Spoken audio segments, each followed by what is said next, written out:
What if today's headlines didn't leave people feeling anxious or overwhelmed? What if they became entry points for biblical truth and opportunities to see the world more clearly through the lens of God's Word? That's the heart behind Denison Forum's Summer of Transformation. And right now, there's a $100,000 matching grant in place to double the impact of every gift given by July 11th. If you've ever shared a daily article, been helped by its biblical insight, or wanted more people to see culture through a gospel-centered lens, this is your chance to act. Your gift today will be doubled, equipping more believers to respond to today's issues with truth and grace. So please visit denisonforum.org/transformation25 to give. Again, that's denisonforum.org/transform25. Together, let's help more people replace confusion with clarity during this summer of transformation.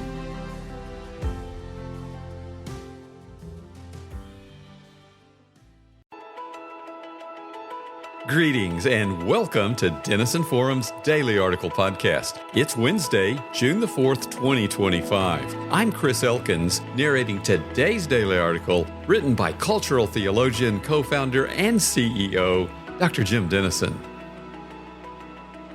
The story reads like a Tom Clancy novel. Ukrainian intelligence agents launched 117 attack drones last Sunday from trucks covertly placed near Russian air bases. Their so-called spiderweb operation struck 34% of Russia's strategic cruise missile carriers, destroying what Ukraine claimed to be $7 billion worth of Russian equipment.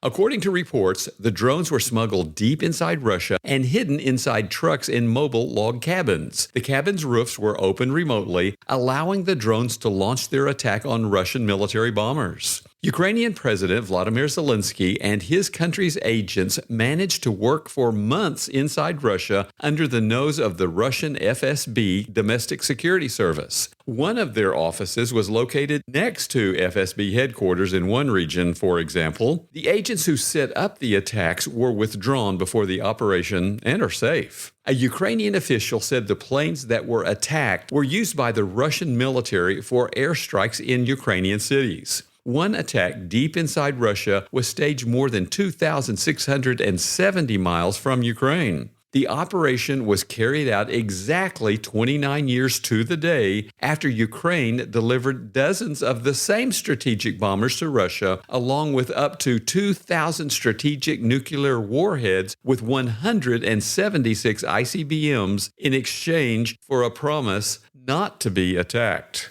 John Herbst, former U.S. ambassador to Ukraine, said that Russia's ability to strike into Ukraine will be severely limited because of the attack, adding, "It's also good news to the United States because those long-range bombers are nuclear weapons capable." End quote. However, the attack could be bad news for the U.S. if our enemies utilize a similar strategy against us. The Defense Department warns, for example, that China could be developing a launcher that can fit inside a shipping container and be used against our vessels. With as many as 72 million shipping containers around the world, it would be impossible to identify and neutralize all such threats.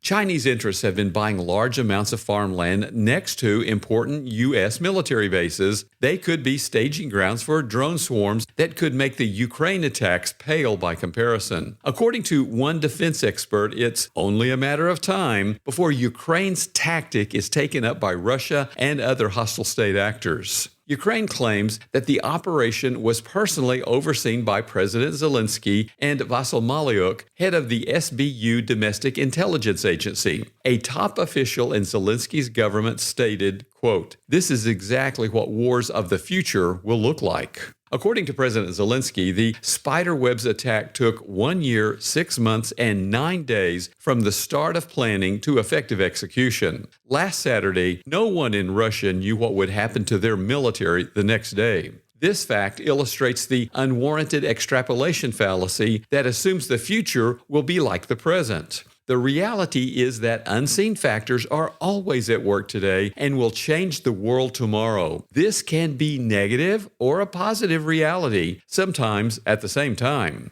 For example, I could have pancreatic cancer right now and not know it. If this is the case, and I die from this disease at some point in the near future, this would presumably be considered a negative outcome. For me, however, it would be the door from this fallen world into God's perfect paradise. In the same way, Ukraine's surprise operation last Sunday is either a brilliant success from Ukrainian point of view or a terrorist attack from the Russian side. However it is seen, it reminds us that tomorrow is largely dependent on factors we can neither know or control today.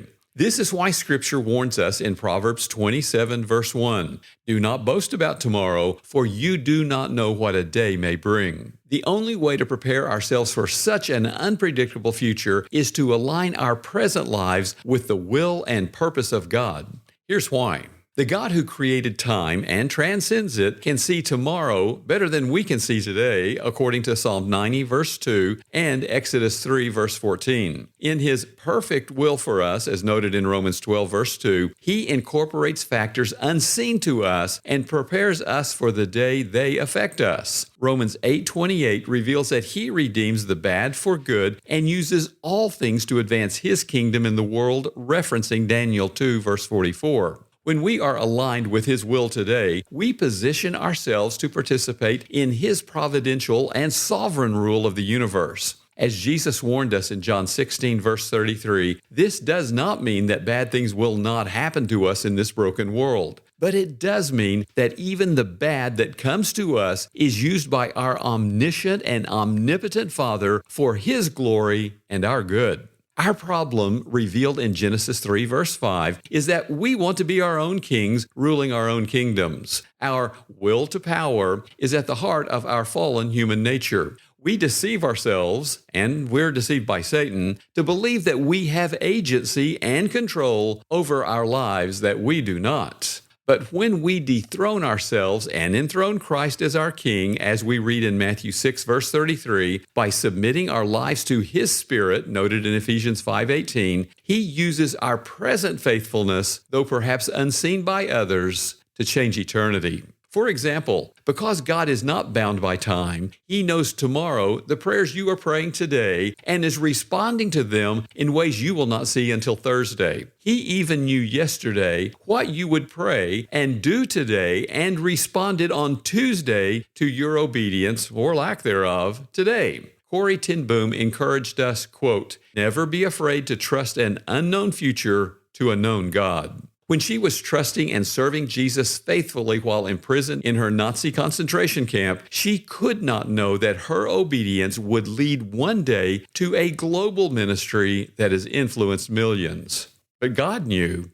The famed pastor George W. Truett observed, "There is no failure in God's will and no success outside of God's will." Will your life be a success today? We're grateful for our podcast listeners. If you find the Daily Article podcast helps you better understand today's news and cultural issues and then respond biblically, please rate and review the Daily Article podcast on the platform from which you subscribe. That helps people find and follow the Daily Article podcast.